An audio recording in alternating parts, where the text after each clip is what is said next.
Bonjour à tous et bienvenue dans ce nouvel épisode du Digital Download. Oops. Good afternoon, good morning, and good day, wherever you may be joining us from.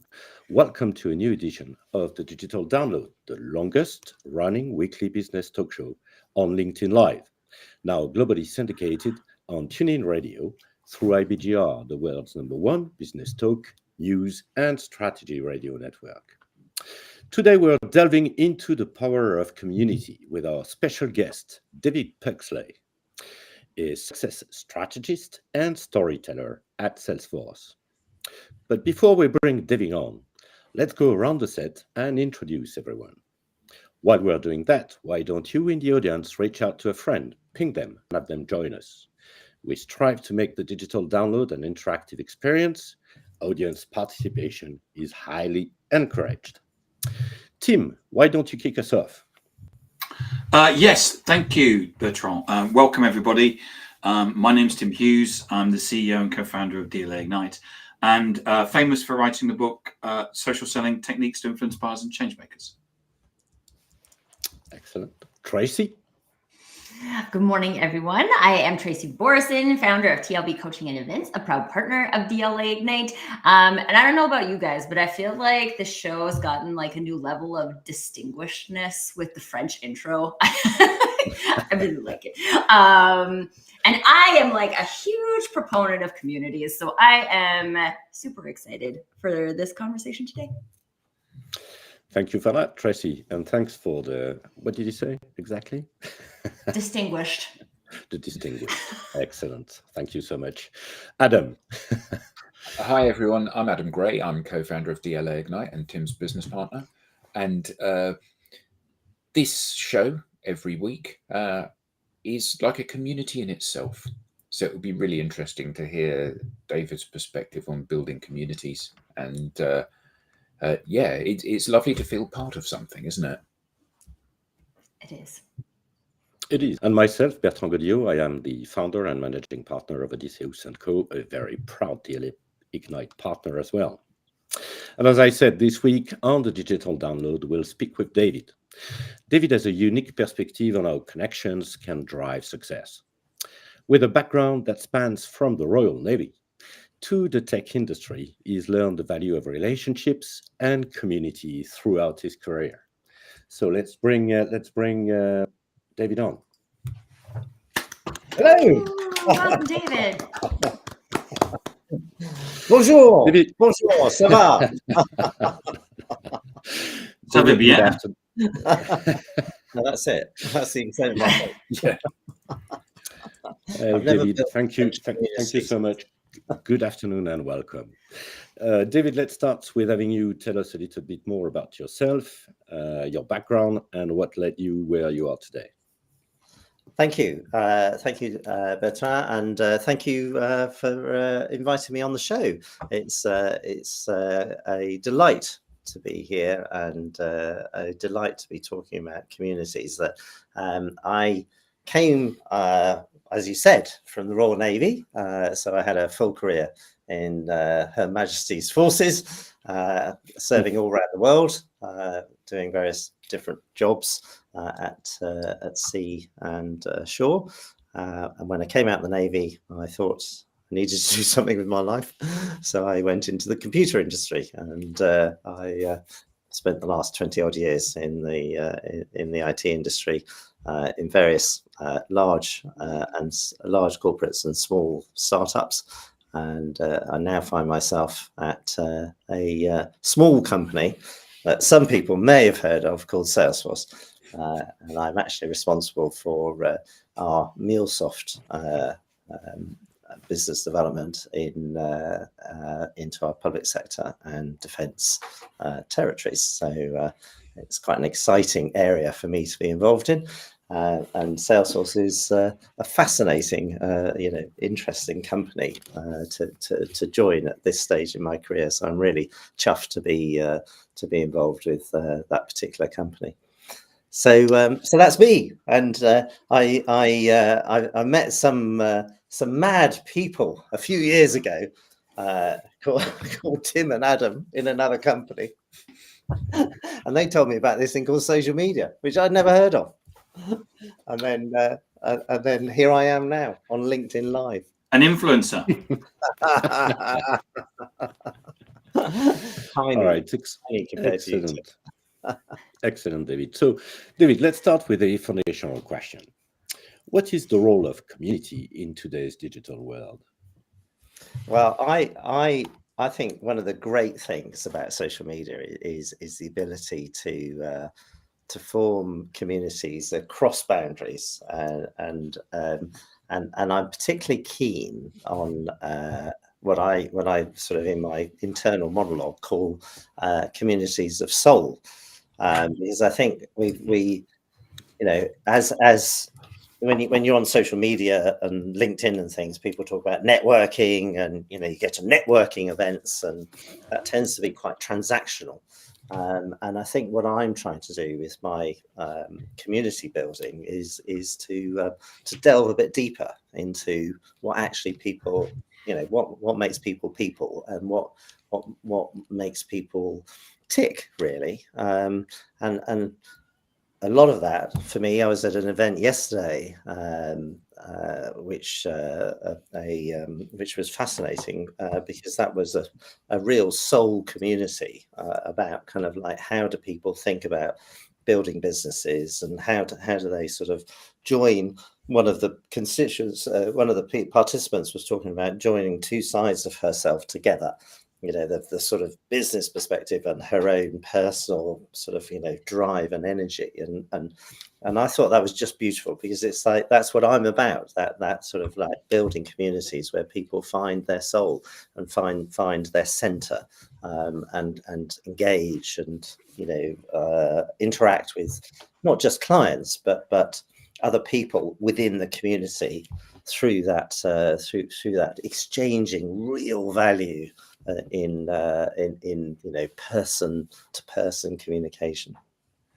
Well, you must be quite a role model for people, because you've done a fantastic job of integrating who you are and the stuff you do away from work into your business kind of persona. Because I know, you do your funny things, Feet Wet Friday and stuff like that, which kind of the first few times you did it, and certainly, this is an outsider's perspective. The first few times you did it, everyone was pounced on it and went, "Oh my God, that's so funny. That's really cool."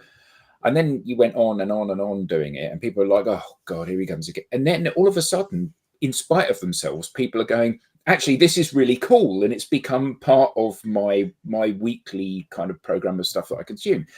And I know that you're a member of the worshipful company of Cartman, chairman, Lord, whatever. I was the master last year. You only do it for a year. Yeah, and bringing that into the business world as well, it shows different facets to who you are, doesn't it? There's the fun guy, there's the kind of quite traditional guy with the kind of all the regalia and stuff, and there's the business guy as well.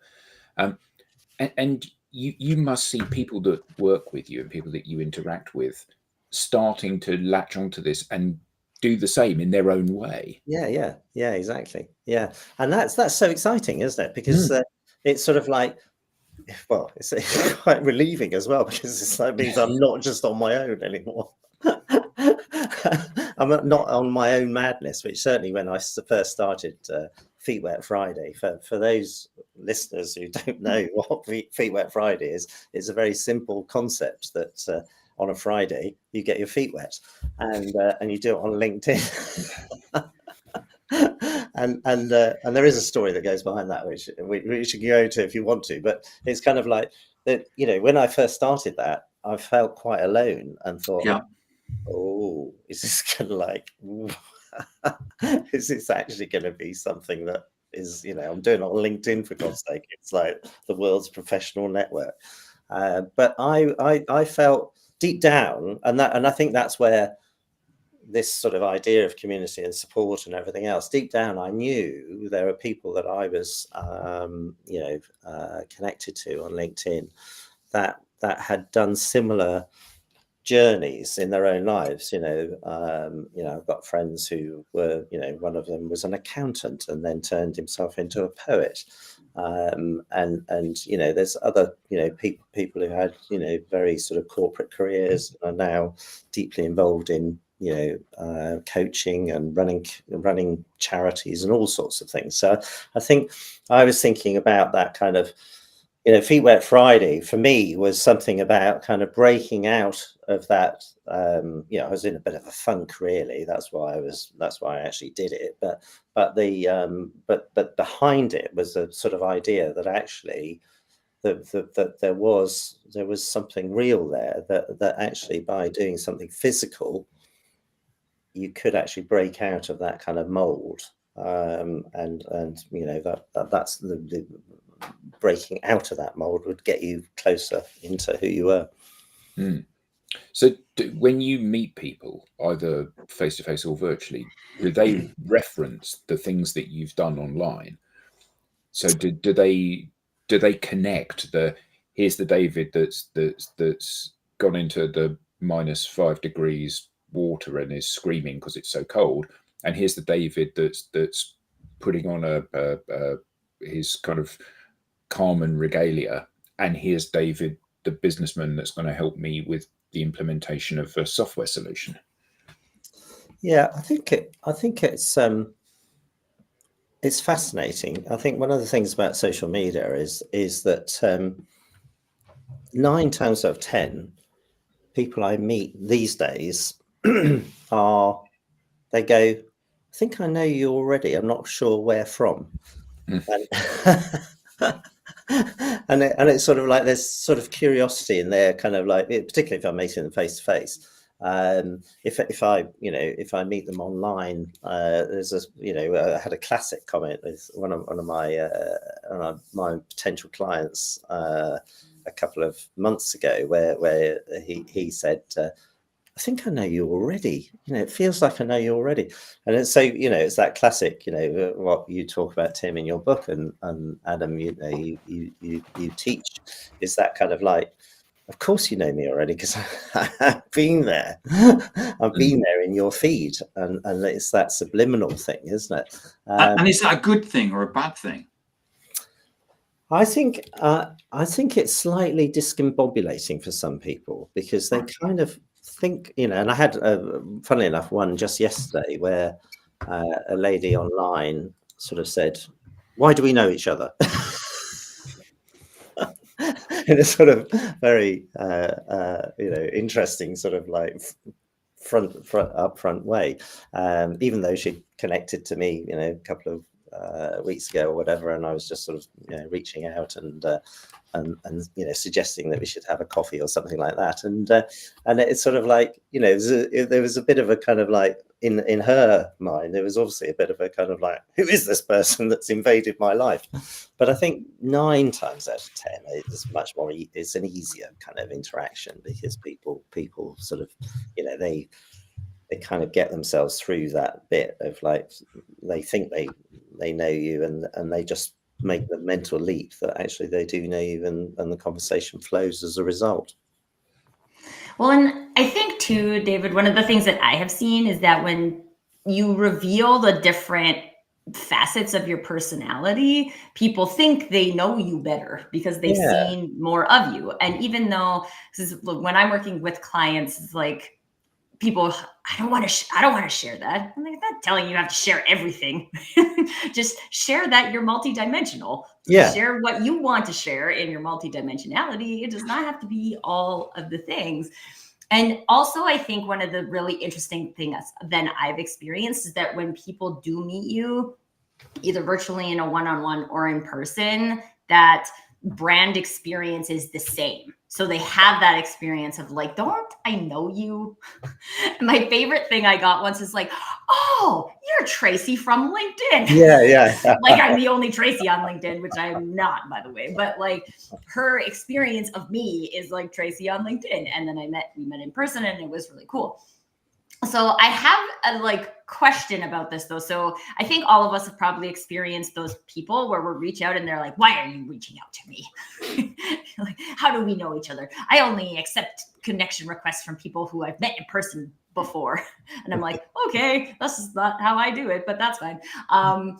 But how do we balance this like self-protection from a social media point of view? Because people are still getting a lot of sales pitches and things like that, with this idea that humans really do need community to be a like fully functioning human. So when the social media interactions come into play with that, any tips for how to balance that experience?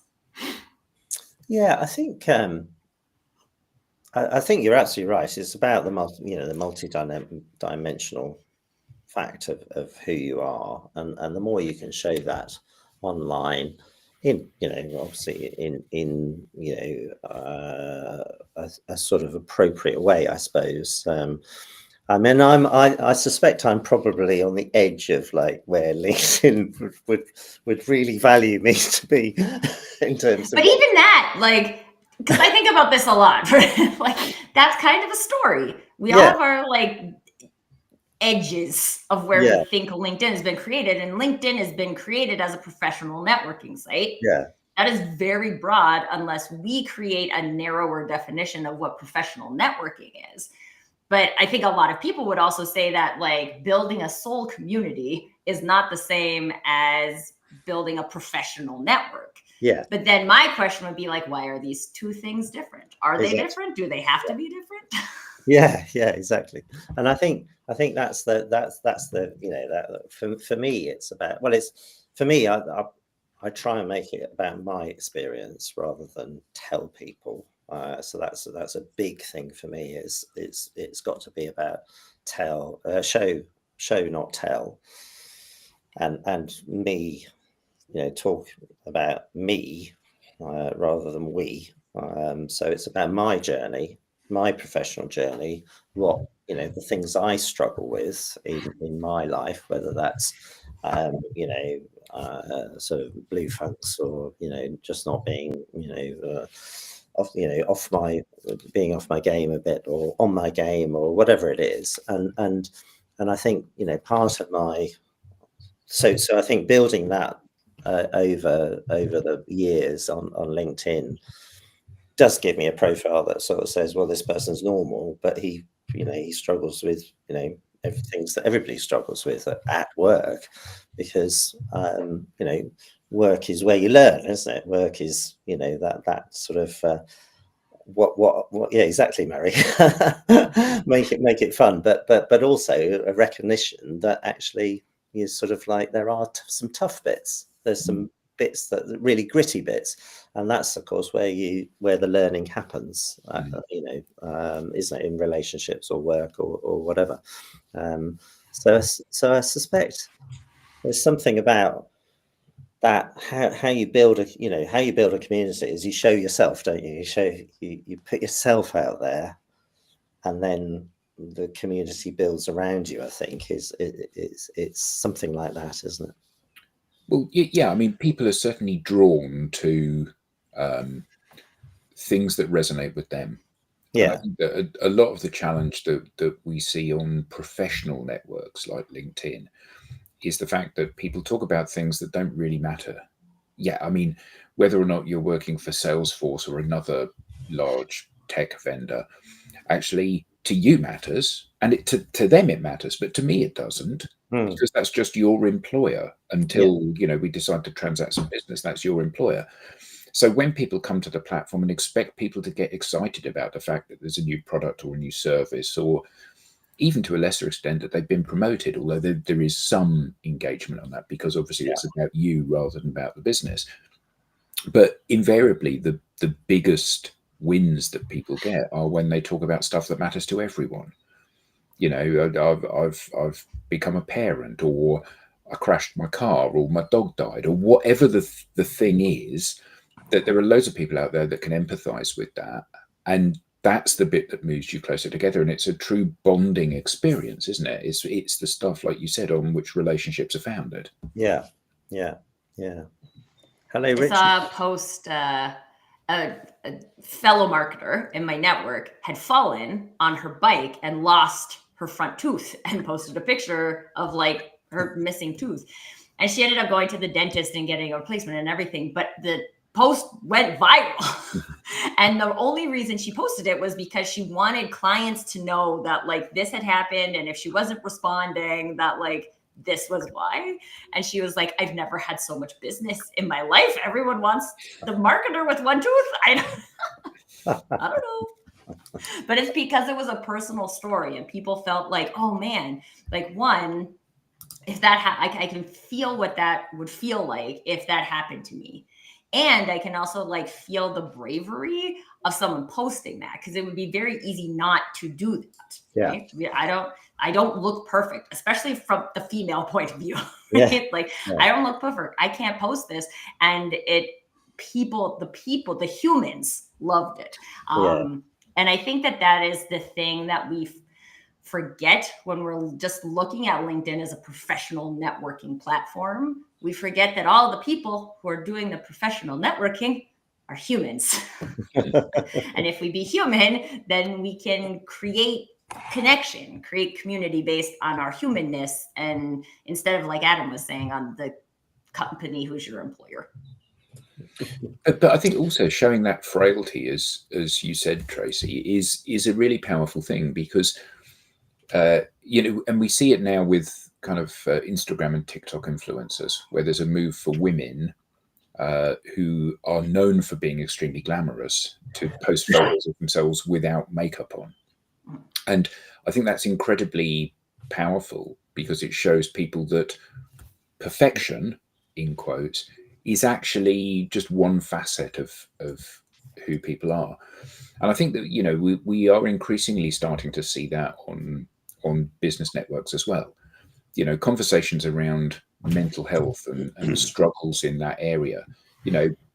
10 years ago, you never, ever would have posted, I'm really struggling with my mental health at the moment. Nobody ever would have dared post that, because they would have assumed that was the end of their career if they showed any sign of weakness.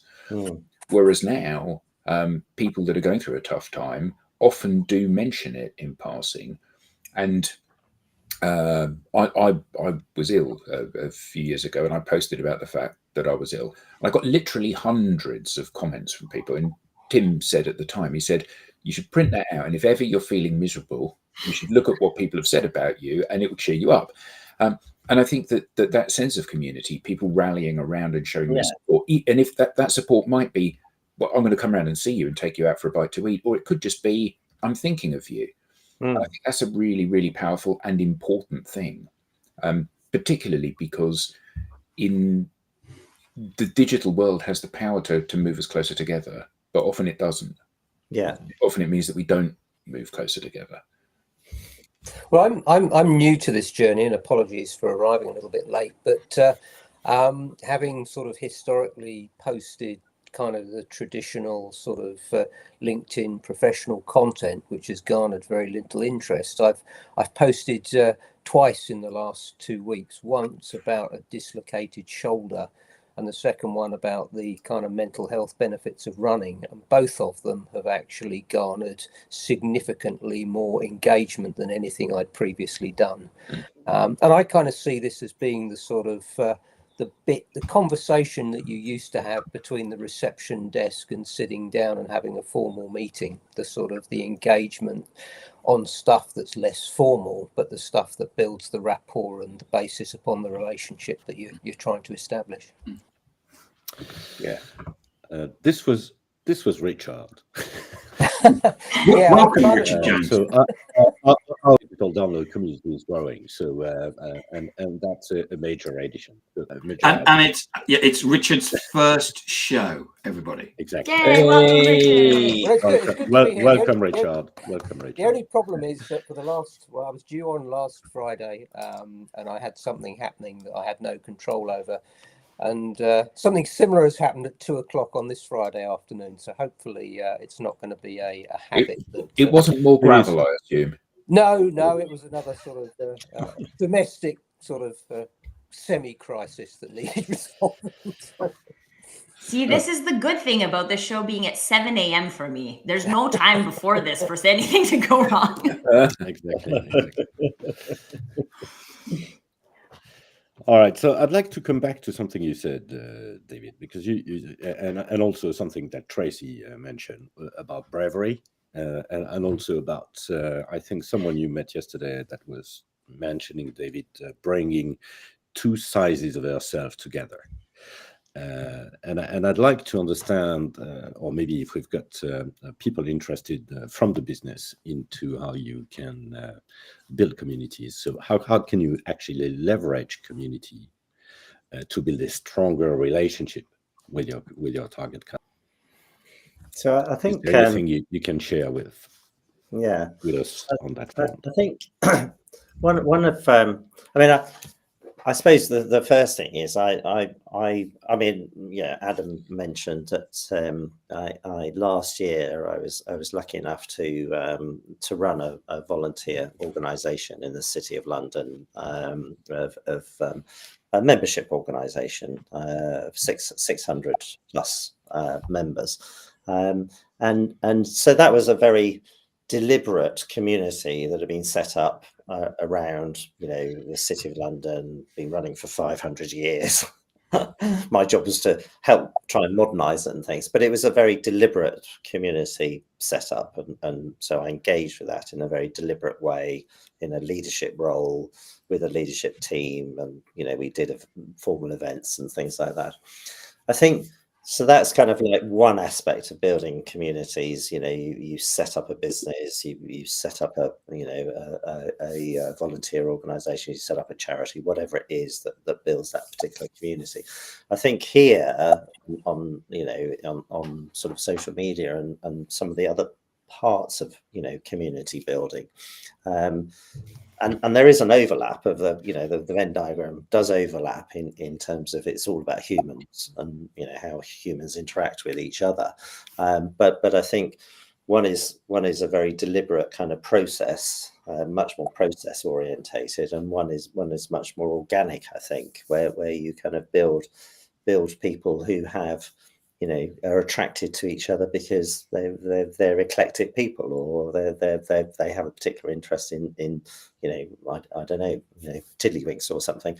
But it's sort of there's a sort of organic process that happens that on social media. I think that I didn't set out to build a community, but a community has occurred around the stuff I do on LinkedIn, and there are different communities. There's the community that follows Necky and Pugs, which is two blokes speaking about their world, and how they interact together.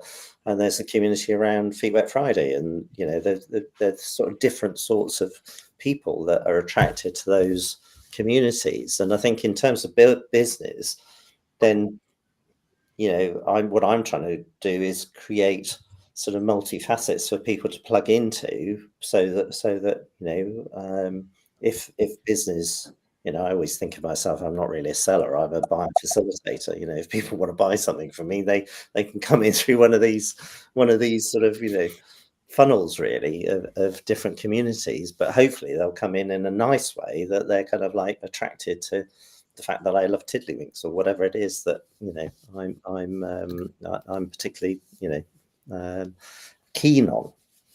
So does this help with business? So I'm a salesman working in the tech sector, and I'm thinking about I'm like all salespeople. I'm struggling to make my number. I'm struggling to bring deals in this side of the year end rather than after the year end, and all of that stuff. So does this building a group of friends, frankly, in all of these different, does that help facilitate that? I think it does, because business is about conversations, and the more conversations you can have, the more people you can meet, the more particularly if they're conversations in the right sort of areas, the more you're likely to run across someone who actually wants something, or needs what it is that you've got to sell. It's not. I think the old idea of sort of sending out millions of mails and, getting people to an event and things like that. That still obviously exists, but it's kind of like, it's not that useful in terms of actual, interactions, is it? Whereas what you can build on social media is a much more sort of, organic process, isn't it, of business interaction. And I think that's the other thing about networking. Networking is transactional. It's like, I'm going to network with you because I know you want to buy this thing, or I think I know you want to buy this thing. Whereas what I'm trying to do on social media is like not network but connect, and that's why I call it a community of connections. Mm. I think sorry, go ahead, Adam. No, go on. I was just going to say, like, I just wanted to give us some, because I've been thinking about this a lot for myself, because I participate in a lot of different communities. I have communities that I've created that I run. I participate in this one. I participate in one called the Fractional Forum. I participate in a bunch of places. And oftentimes people ask me, like, what's the strategy behind that? And my answer is always, I like the people. Yeah. Those places. So I go and I have conversations. And the thing that's really interesting is I've been like looking at my platform of clients right now, and like, where did these people come from? Yeah. Okay. One of them came from my cardio dance class. One of them actually originated from this show, because someone was in the chat and I connected with them, and then I was on a board with one of these other, and now I'm working with them, right? Like, this is how a lady who commonly watches my Crazy Stupid Marketing show introduced me to one of my other clients, right? Like, but none of those people found me or were looking for me because I'm a marketer.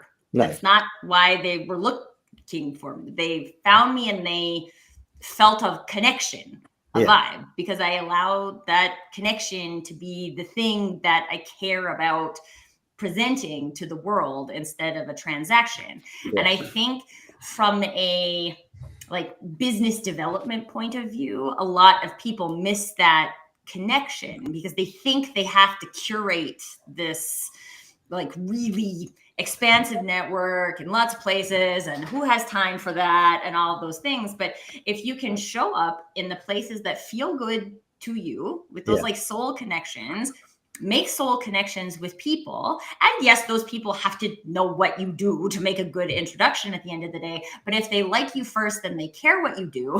Yeah. So then they remember what you do.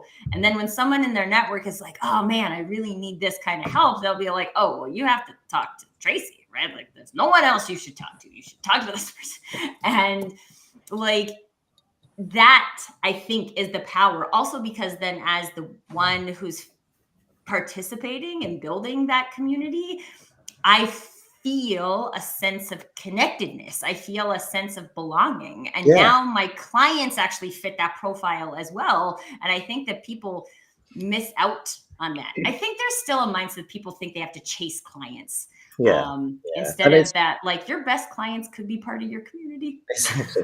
And I think it's that coming from a place of abundance, isn't it? If you come from a place where you think you can only get clients this way, then you're only ever going to get clients that way, aren't you? Whereas if you come from a place of abundance, like anybody could be your client, or friend of a friend of a friend could be your client, then the world's your oyster, isn't it? 1 billion, what is it? What do you always quote, Tim? 1 billion people on LinkedIn or something. There is. That's a lot of people. So here's the question for you, David.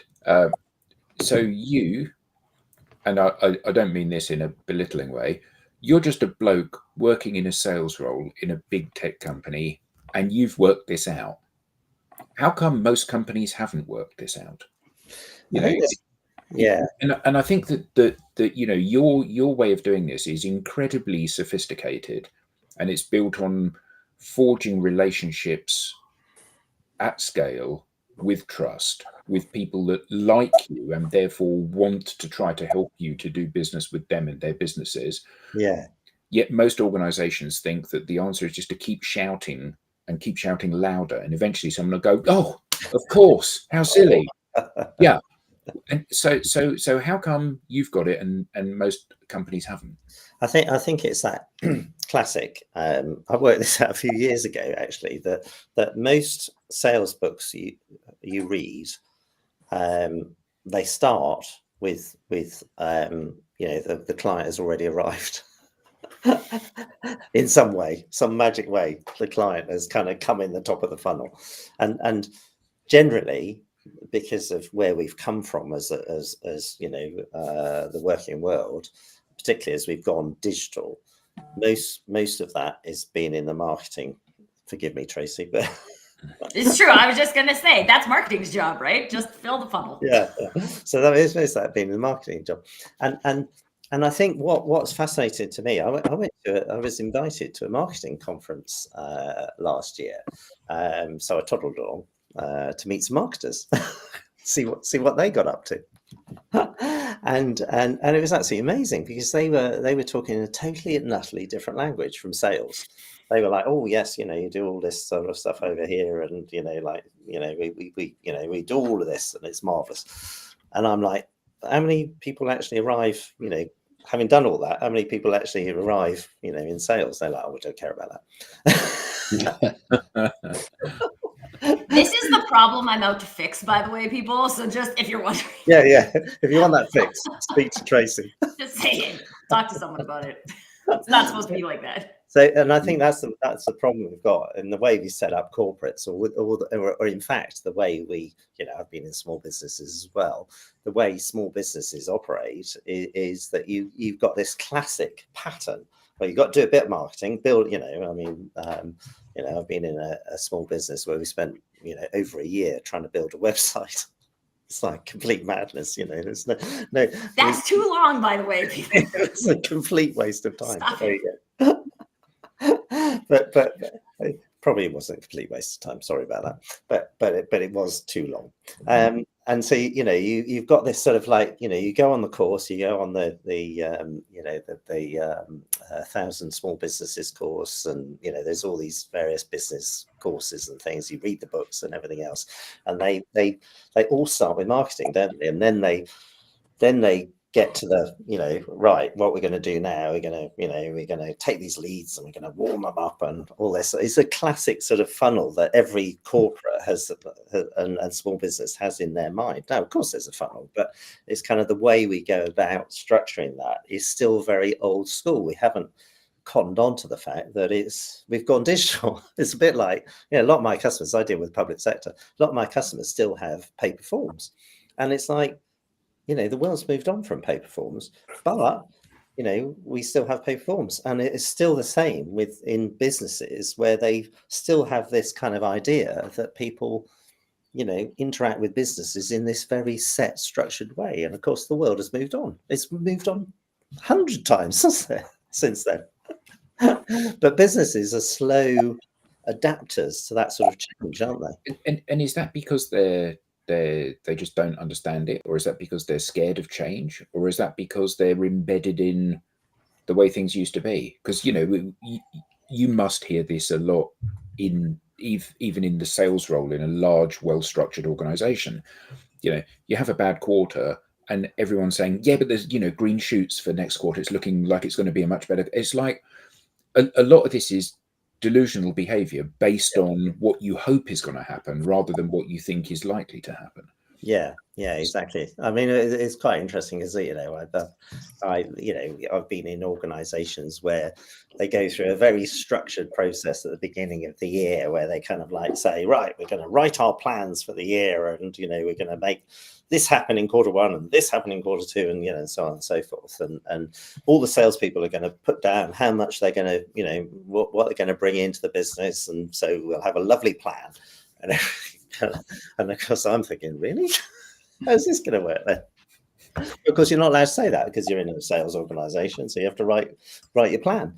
And that's just the way, because that's the way they're set up. And the reason they're set up is that way is because the sales process, the sales people have been promoted in sales, into management and everything else. They've grown up with that structure, so they're like, I came from the Royal Navy. I didn't understand all this, but people have been around a lot longer than me. That's how they've done it. So like, oh, this must be right. And of course, how can it be right? Because guess what? Halfway through the year, half of those plans have fallen away, and then 2 quarters of the way through the year, the other half have fallen away. So, And people are running around saying, just sell something. We can close it all in Q4. It's fine. But it's like it's corporate amnesia, isn't it? Because you're sort of like everyone forgets that and they start again. Like, oh, hello, here we are. Yeah, and so much of this. But I'll never get promoted, by the way. No, but I think in many ways that's a good thing, isn't it? You know, when you understand what your strengths are, you know, the businesses and the world has a habit of promoting people out of the things they're naturally good at and into the areas that they're not. Yeah. But I think that, you know, when I worked in large corporations, we were always told about how, you know, the sales was like a hockey stick. And the reason we were told that is it means actually we don't have to do anything for the first half of the year. Yeah. Because it's a hockey stick and it'll all come in the last half, you know, to your point, Tracy. And it always surprised me that, well, you know, this year is just a continuation of last year and you know, it's the forerunner of the following year. So this should be a fairly linear thing. You know, we should be doing this stuff that we do in the last quarter. We should be doing this throughout the year as a normal behavior. And that's building communities, isn't it? That's having conversations with more and more people and getting onto the radar of those people and then maintaining the relationships with those people so that, again, further to your point, David, where you don't have to sell, you facilitate them coming to buy when the time is right for them to buy, rather than chasing them out the door. Well, I qualified him as a no. Well, he's only a no today. He might be a yes tomorrow. But that's that opportunity. That ship sailed now. Yeah. And I mean, you know, that's the thing, success over time, isn't it? I was talking to someone else about this the other day. You know, you kind of like, just because we haven't done it here doesn't mean in 6 months we won't have done it. It's just, you know, it's where the time scale over which you measure things, isn't it? Yeah.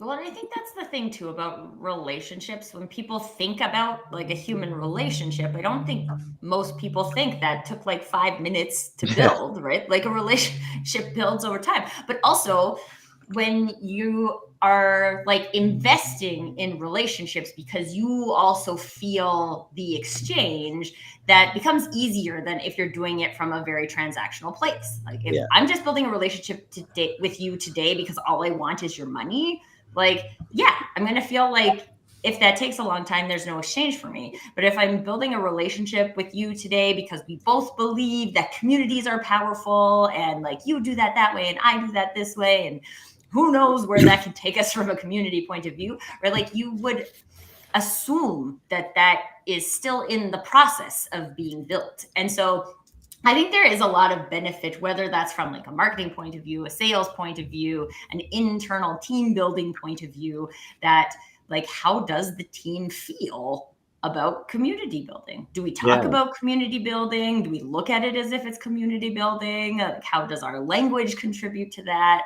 I think there's a lot of opportunities for people to gain some knowledge about how other people are looking at this. I think that's a really great point, actually, Tracy, because I think, you know, that was the one thing I did learn on running that volunteer organisation was absolutely, you know, people were having those conversations. You know, how do we build a community? How do we sort of, you know, get together as a community? And you know, we had some successes in that area, some not so successful, but it's sort of like, that was the language. That was what we were talking about. Whereas, you know, in the corporate world, you never talk about that, do you? Right. You're like, go sell something, salesperson. And you're not like, how's your community feeling for you today? Well, and you might talk about it in terms of your team, you know, within your little silo. You definitely, you know, we want to know your team community is okay, but never, you know, outside the organization, because like that's outside, isn't it? That's like. Well, and I've worked in like client success, right? Like this is equally important in that arena. Like you want your clients to feel like they're part of your organization, right? Like really, that's really, making it function as a community, not just really making them feel like a paycheck. So I'd just like to go back to something you just said about, you know, so I'm just thinking about, you know, if we go and have a chat with one of these sales directors, who are doing the AV planning at the beginning of the year, how would you sell the idea of building communities to remove or at least get the hockey stick a little bit more back to the left hand side? What would be your main argument to someone who is really not brave in the sense that we described earlier? To my argument about getting them on to build a community, is that your question, Bertrand? Yes. Yeah. I mean, I think the way I approach it, it's not always successful, but the way I approach it is to say, because people are curious about me and what I do and why I do it, so that kind of gives me the in for the conversation, and depending on like how they are, I sort of just I'm very upfront about what I do, why I do it, and why it works. But I think people are scared, to your point earlier, Adam, about, is it people are scared? I think they are scared. I think they are scared about breaking out of the mold and doing something that is seen as not mainstream. And that does take courage, doesn't it? So I think, what I say to them is, you don't have to be me. You can just be Please you. don't, actually. Yeah, exactly. Yeah. Absolutely. Just be you, and just tell your story, or just do what you do. And so I think that's kind of one way into it. But of course, people have still got to do. It's a bit like people who want to, I wanted to be a concert pianist. There was no way I was going to be a concert pianist because I never learnt the piano. But it's kind of like you've got to take that first step, haven't you? And that's the most critical thing for people to do. Take that first step, and it's trying to encourage them over that threshold into actually putting something onto a social media channel, just a little bit of something. And when you see it, and I say to them, if you do it, tell me, and I'll go and comment on it and like it and everything else, and when you see them do it, it's just like, it's gold dust, isn't it? It's like, oh, wonderful. That person has actually stepped over that threshold and actually done it. But so many, that's 1 person in 10, isn't it? Most people, or 1 in 100. Yeah, maybe. When you think how few people that even you've got a huge network, and how few of those people you feel that you really know unless you actually met them. So you said about fear. So is this a fear of breaking the rules, or is this a fear of being foolish and having people laugh at them? Because I think that the two are very different things, aren't they? One of them is your boss peering over your shoulder and saying you can't post that sort of thing because it brings us into disrepute, and the other is your friends pointing at you and laughing and going, ah ha ha, whatever it is you've done that you've put your heart and soul into. Yeah. And like Tony from last week, writing his poetry, what happens is everybody claps and says, wow, that's fantastic. What everyone fears is going to happen when they do that sort of thing is that everyone will say, well, that's crap. That's absolute rubbish. I don't want to read that. And that doesn't. Or that no one will say anything. Yeah. So which of those is it? Is it the fear of the doing something wrong, or the fear of being foolish that prevents people from doing these things? I suspect it's a bit of both, isn't it? But I think, and there is a slight, I'm speaking as a man, and I think the women I talk to, there is something, I think earlier you mentioned, Tracy, about, or somebody mentioned about, not appearing with makeup and things like that. There is something about appearing online as a woman, isn't there? And a different kind of like vibe that goes on with comments and goodness knows what else, that you don't get as a man. It doesn't matter. How I look does not matter to the universe, to me or to the universe. But if you're a woman, then there is a difference. Acknowledge that. So I think there's bravery perhaps there that I don't need to worry about. But there is also breaking the rules, because the rules are, we all drive around, and you always, keep to the side of the road or whatever. But it's kind of keep to the speed limit. People, there are norms, aren't there? I was listening to a program earlier about being naked in public. There are norms, aren't there, that people aren't naked in public, and that's the kind of, that's the. So any breaking the norms is always going to be a real problem for people, or perception that they're going to be breaking a norm, and that's where the bravery comes in on that side, I think. And I think that's too, I would just say, like, when it's in alignment with you, like when you're really clear, like, this is what I would do, then it's easier. That doesn't make it easy. But I think a lot of times too, we're inundated by what people are telling us we should do. We should post this type of thing on social media, and we should do this, and we should do this. And then we feel like we don't want to, because that's not what we would do. But there's a lady who reached out to me, and she's like, I want to do a post on authenticity. And she is researching authenticity, like, whew, you guys will see. But like, that's her way of doing a post. That's not the wrong way. Is it my way? No, it's not my way, but that doesn't mean it's the wrong way, because that's how she would do it. Exactly. And that's how she is doing it. And it changes the amount of posts and things that she does, but she's doing what she would do. Yeah. And therefore it feels, I mean, I think there's a lot of us involved in this post project, and a lot of people are like, wow, you're putting a lot of work into this. And like, but she likes it. It's fun for her, because that's how she wants to do it. And there's this, like, we forget that if we're connected to our way, how we would say that, when we would say it, what we would say, if we would post it, if we wouldn't post it, and we allow that level of authenticity to be the driver in our social relationships, regardless of whether that's virtual or not, it makes it easier. It doesn't take away the fear. It still takes bravery, but it makes it easier. Richard, did you want? Well, I'm seeing it more sort of, it's kind of etiquette, really, isn't it? It's kind of when you post, you kind of look around and see what other people are doing, and you clearly don't want to sort of go in all guns blazing, and you kind of need to read the room, is kind of how I would say it. And that's my sort of take on things, and push the boundaries a little bit, but not too excessively, too quickly, really.